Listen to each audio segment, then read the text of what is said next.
All right, everyone, welcome back to the IQMB Nate Zone. We are here again. It's been a while since I took a shit all over the Strokes' last single, Going Shopping, and I still stand by that song not being very good. You heard it here first. I wanted to get back in the zone. I've been trying to think of things to talk about. I was maybe going to address that whole car seat headrest, Teens of Denial situation, but honestly, that just seemed kind of boring. Like, who fucking cares? Yeah, they took out some curse words from one of their most beloved albums and made it kind of like 10% worse.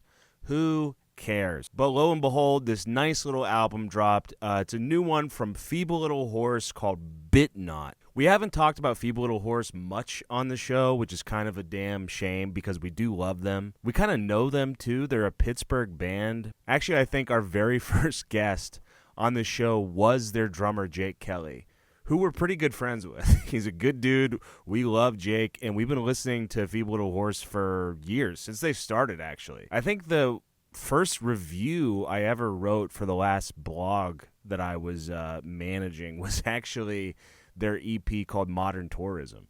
I remember Jake sending me that EP over Snapchat and being like, hey, man, this is my new band. And I was like, this fucking rules. If you don't know who they are, they're an indie noise rock band. This is their third full-length album. They had a full-length called Heyday and then Girl with Fish, which was pretty fucking awesome. They combined, like, indie rock with noise rock and harsh noise and experimental stuff and like shoegaze and maybe a little bit of like trip hop in there. They've been one of the most talked about bands, and I think that's like 100% deserved. A lot of bands have been kind of doing this like glitchy, distorted indie rock sound, but honestly the first band I remember listening to, first modern band I remember listening to that had this sound is Feeble Little Horse. I don't want to credit them with like pioneering it or anything, but I definitely think they're kind of one of the first to make it popular. So it's been about like 3 years since their last album, Girl with Fish, dropped, and they just kind of surprise released this new one called Bitknot. I think they announced it like a week ago, and then it came out like yesterday. I've been really pumped to listen to it. It's 25 minutes, real short, real sweet, and I know it's going to rock, so why not just zone it? As the great Phil Toll says, zone it. So I'm zoning it, dude. Let's just dive in. Let's do a full album reaction to this new one from Feeble Little Horse called Bitknot. This is their first track called Doorway.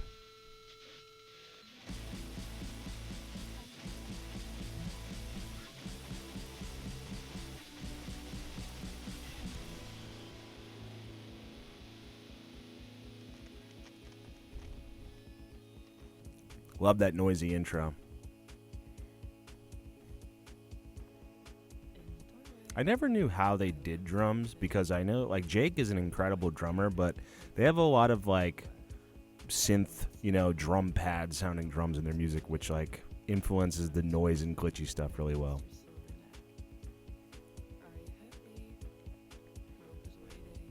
That's a very monotone vocal there. Barely audible. It's very low in the mix. That's not unlike them, but feels lower than usual. There it is.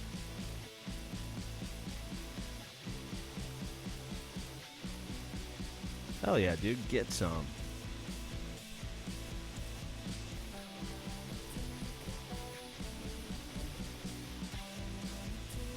It's got a groove. It's very noisy. They're doing the loud, quiet, loud thing really well here. I like this.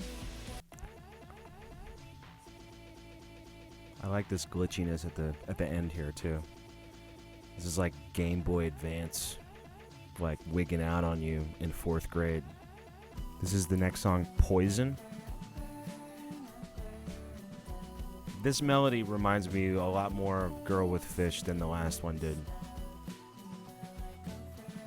It's more audible. I feel like I can sing along to this a little bit better.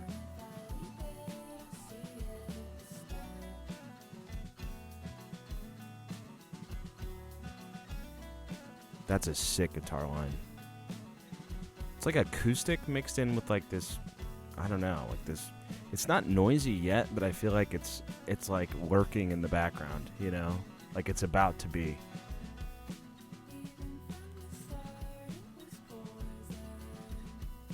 Ooh, I like that melody a lot.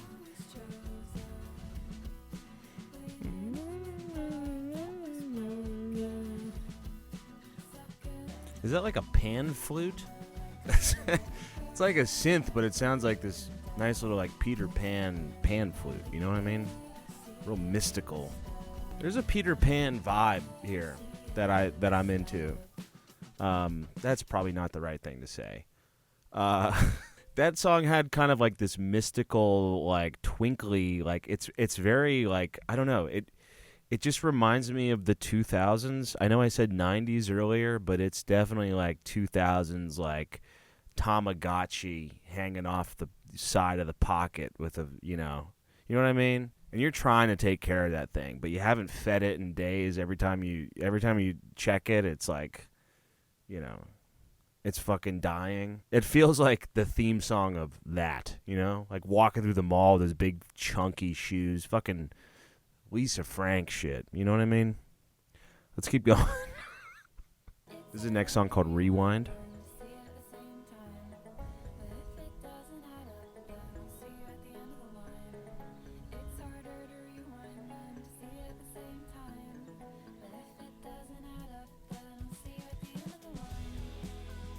Ooh. Man, these little synth melodies that they have in here are really catchy. Damn.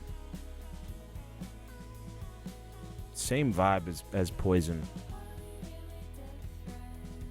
Vocals have a little bit more dynamic on this one, like changing it up a little bit. I love this.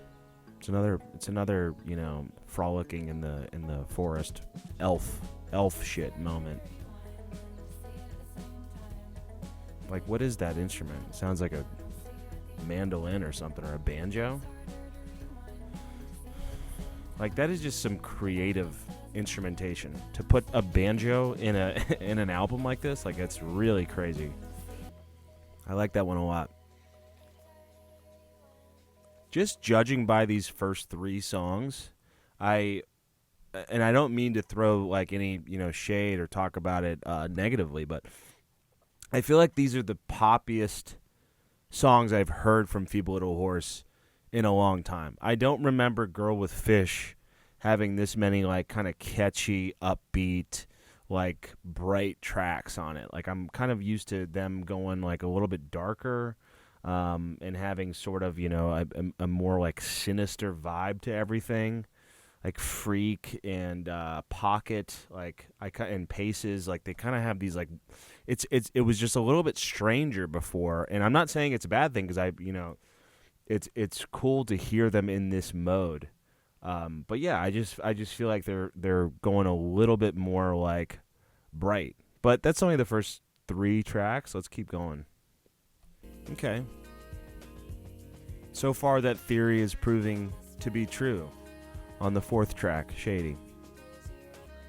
Dude, the flute coming in heavy on this record, dude. I don't know if it is that. I'm just going to call it that.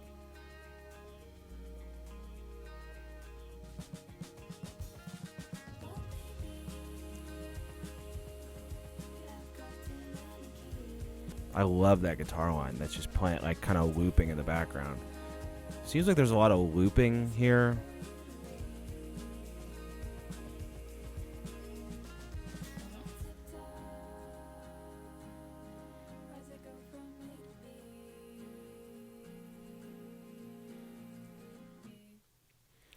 I really can appreciate this poppier direction with bands or with music that is like this kind of like, you know, at sometimes with other bands like kind of inaccessible. Like there's been a lot of bands that are like so glitchy and so experimental. Like I'm thinking like this reminds me a lot of like Spirit of the Beehive. And they've always kind of reminded me of that. But Spirit of the Beehive was always a band that like I wanted to love but like kind of couldn't because so many of their songs were like kind of so like out there. And I think I just wasn't weird enough, you know, at the time. Maybe I'm, you know, weird enough now.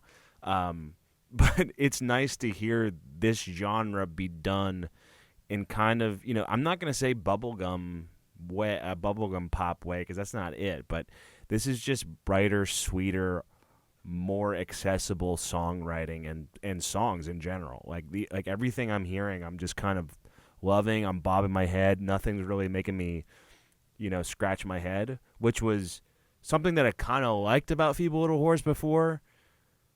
But I don't know. Like, this trade-off feels good so far. Like, it feels like breathing in, this is kind of a roll the windows down and let your hair kind of flow type of album so far. Next track called Dior.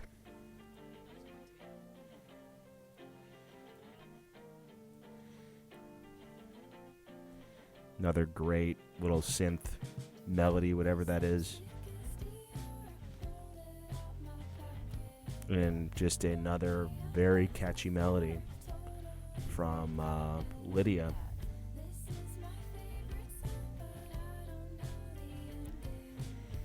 This one's reminding me a lot of Alex G.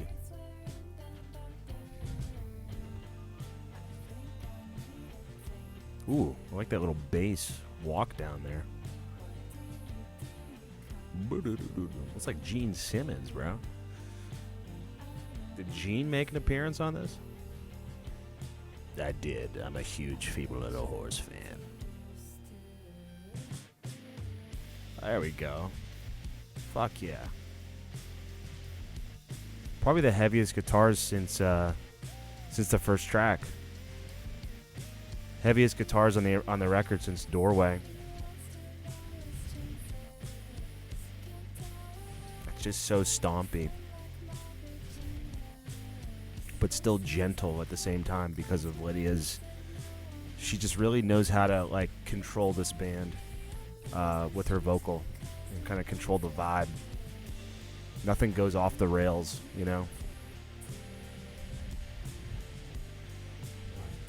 I remember a bit of screaming from Lydia off of Heyday, but it seems like we're really kind of zoned in on that whisper vocal here. It's one of the longer cuts too. I didn't really notice how short the songs have been so far. Minute 40, kind of under 2 minutes. We're just over. I like this. If that's a guitar, they really know how to make guitars just sound like very cool synthesizers.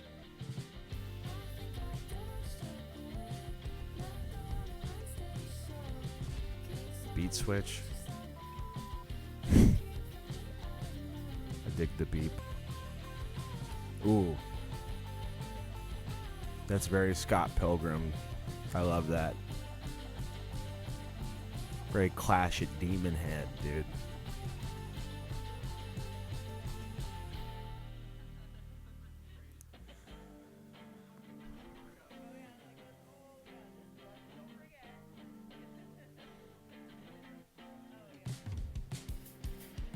Hell yeah. I love that drum part at the end. Damn. And go right back to that big crushing chorus.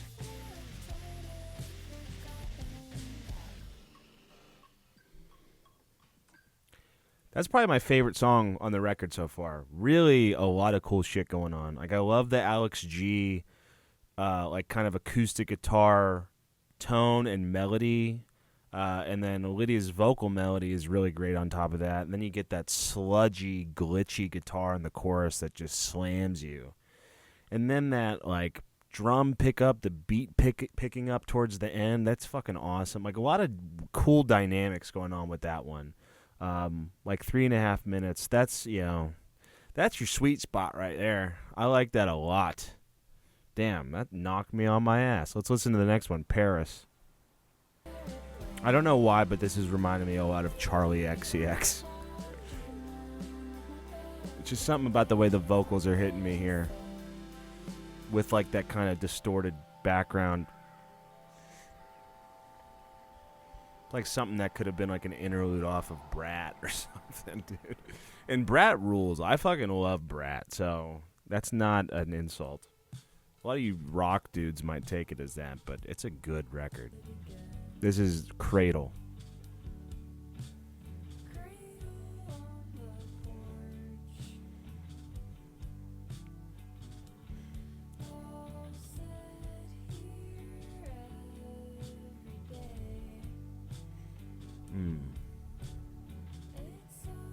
Yeah. Damn. This immediately makes you feel sad, dude. Fuck. Holy. I was feeling happy and good, and I had my diet, my Coke Zero here, but now I'm thinking about fucking, high school, dude. Thinking about my freshman year of college. I don't love listening to sad music because it bums me out, but if, I used to listen to David Gray on purpose to, make myself cry. Now I got, a new just fucking make myself cry song with this Cradle. If you've ever on purpose made yourself cry by listening to, This Year's Love by David Gray, leave a comment. Oh. Get the fuck out of here, dude. Fuck you. Dior was my favorite, but man, that's a heart-wrencher right there. I really loved that, and just the whole vibe of it. Again, it reminds me of Alex G, but they're doing their own thing. There's glitchy guitars in there. There's heavy distorted guitars in there, but it's all backed up. It has the spine of a acoustic, a very, melancholy acoustic dusty guitar in the back. And man, that just, that's another one that just knocks you out. Let's keep going. This is the next one called Upside Down.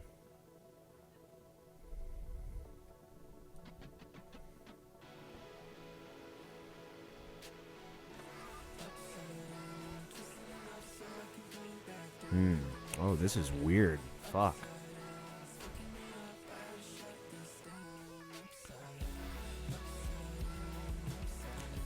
Okay, so this... Yeah. This is kind of a good example of what I was talking about before, where it was noise, glitchy pop bands that I really wanted to love but couldn't. This is a good example of that. Because that auto-tune vocal that's kind of up and down, it reminds me a lot of Jane Remover, which I've listened to Jane Remover's records before, and I dig it a lot, but it is sometimes difficult for me to get into totally because of all the weirdness that's going on, and this feels like that.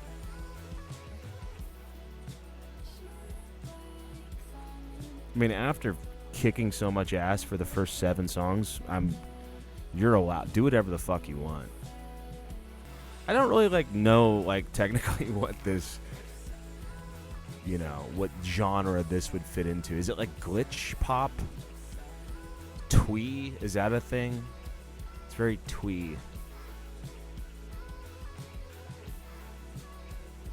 It's the next song called Guts.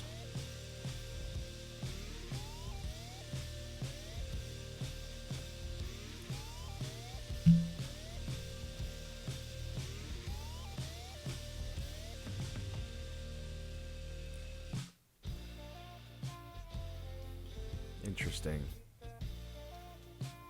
What is that? Is that a vocal? No.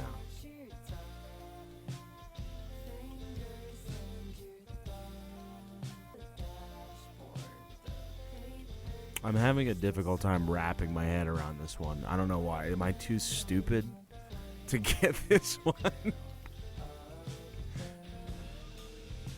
Yeah, I feel like we reached the Nate's too stupid to understand the music section of the album.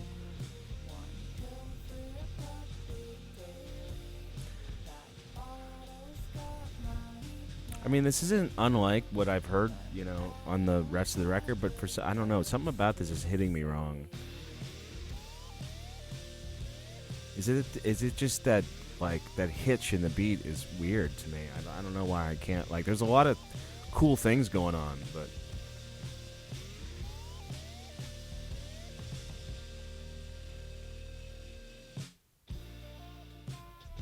and this kind of baby voice thing going on in the background. I don't know what that is. I don't know if that's like a vocal sample that they're looping. Interesting.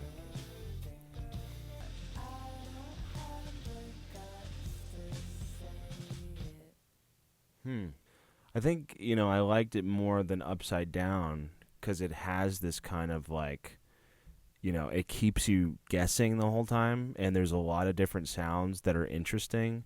I could see that growing on me quite a bit. Like, I could see, like, that weird, like, I could see, like, that thing specifically getting stuck in my head for, like, 2 weeks. Already good. This is the next one called Shopping. I'm already liking this. I love that guitar. What's going on in the back there? That looping guitar.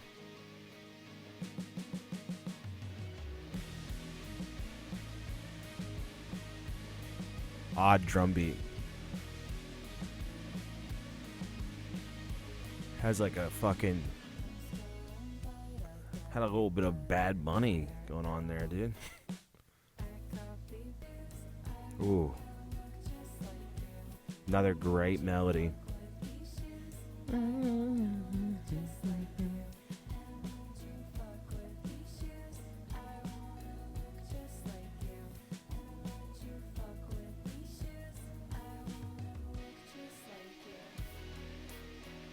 I love that shrieking guitar in the background. Man.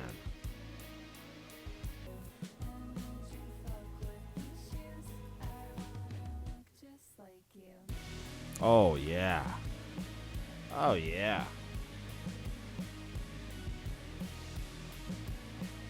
Gets nice and loud and heavy on the back end.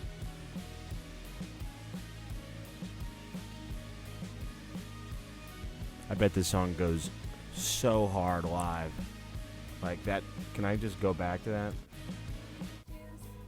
Like right here.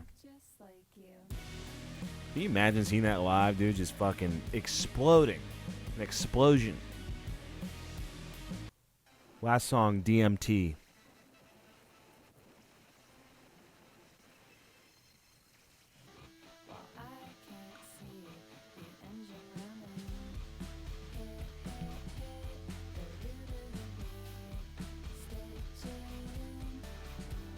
This feels the most rock band on the record so far.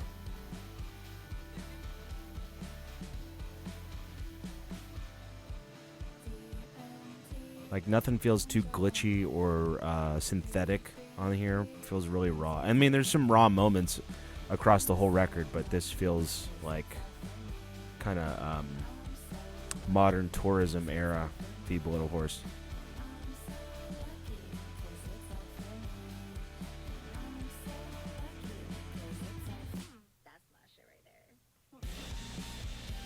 Yeah, dude. These big, these moments where you get that little pause and it comes and fucking punches you in the face with noise. I love that. There we go. Yes. Fucking screaming. Is that like a group chant?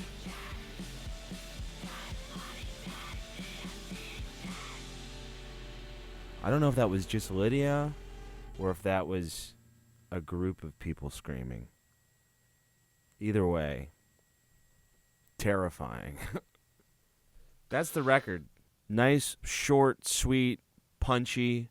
I will say I don't think it's their weirdest or heaviest. I think it is, to me, that felt like the poppiest Feeble Little Horse record, but I enjoyed every single song. I feel like there's a lot of like the same, songwriting formula here, like going kind of back and forth. There's not a lot of like, angular melodies that kind of switch up and kind of make the songs like differentiate from themselves and stand out like extremely unique as an extremely unique track. Like all of them kind of followed this like this is the first single type of mentality, but like that's not a bad thing, Like that's a fun listen, and I had fun listening to this. I don't know if you could tell, but I was bobbing my head and, kind of stomping my foot pretty much the entire time. I mean, I think I did say, there's a lot of songs that, like, they follow the same formula, but, like, I can easily go back and say that Dior and Cradle were huge standouts, and Poison as well. I wouldn't say that you have to, like, stay away from any songs. I mean, if I would say, like, if you're into, kind of the weirder stuff like Jane Remover, I would check out Guts and Upside Down. I do, I do prefer it when they're more in their, like, shoegaze, rockin', noisy, grunge, when they're doing that thing. That's the Feeble Little Horse that I'm, a huge fan of. But it's okay. I mean, I think, like, the risk on this was, like, they didn't go, like, full in on it. It's still a rock album. And it's a rock album with a lot of different sounds, a lot of different instrumentation, a lot of different things that other rock bands are not doing. And I feel like after listening to this and hearing, like, the kind of the weird noisy records that I've been hearing for the past 2 years, like, and those have been my favorite records of the past 2 years. Like, so far, like, I'm, like, I love, Yahweh Nailgun, Mandy Indiana, Lip Critic, Model Actress. All of these bands have been kind of blowing me away, and I feel like you can kind of, firmly add Feeble Little Horse to that list of, sick, weirdo rock bands. Yeah, I really enjoyed that. I mean, I don't know how much I'm going to come back to it just because that was my first listen, and I'm assuming I will. I mean, there's a lot of great melodies to come back to. It's kind of like one of those things where it's like there's so many good parts of it that you want to come back to. It's hard to choose, so you kind of just, like, put it off to the side. Like, it made me think of that. But I feel like I will be coming back to Cradle and Dior quite a bit, especially Cradle, dude. I haven't been punched in the gut so immediately by a song like that in a really long time. I mean, that, like, kind of, I don't know. Like, as soon as the first note hit, I was like, oh my God, I'm going to fucking cry. I guess I'll score it. If I had to score this, I would probably give it, like, a 7-6. I think that's an on-purpose cry, hell yeah. We'll give it that. Thanks, everyone, for watching the channel. Let me know what you thought of this album in the comments. I'd be interested in having some conversations with y'all. Subscribe if you haven't yet. Follow us on Instagram and TikTok for podcast clips and comedy skits. Get the shirt in the description and subscribe to our Patreon page. $5 a month to become a quitter. You get bonus content every week. We post new episodes on Sundays. We are recapping the Battle for Ozfest, the show that was on MTV in, like, 2004. So we're going to be watching that for the next 6 weeks and recapping each episode, actually 2 episodes at a time. And it's already, pretty fun. We just recorded the first episode of that this week, and it was great. Thanks, everyone, for watching. We'll see you next time. Goodbye.